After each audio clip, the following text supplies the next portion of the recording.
the workshop is really good. This is the second day of workshop, and yesterday and today's first half was really resourceful.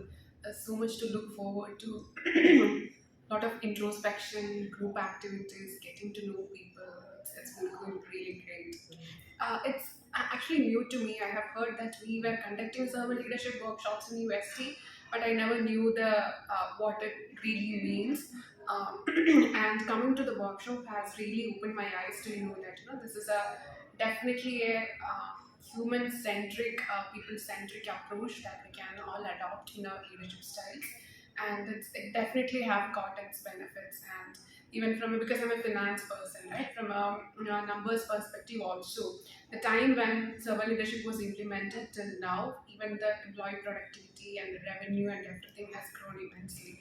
So that probably should speak, the stats should speak. Anyone can attend the program, right? Even a fresher or a mid layer. So I'd definitely be asking, vouching everyone to take participate in the program, hashtagging servant leadership in LinkedIn's, and it's really. I mean, I feel that many people are missing out the benefits of this program, and definitely will. Word of mouth, if it goes, I'll definitely do it.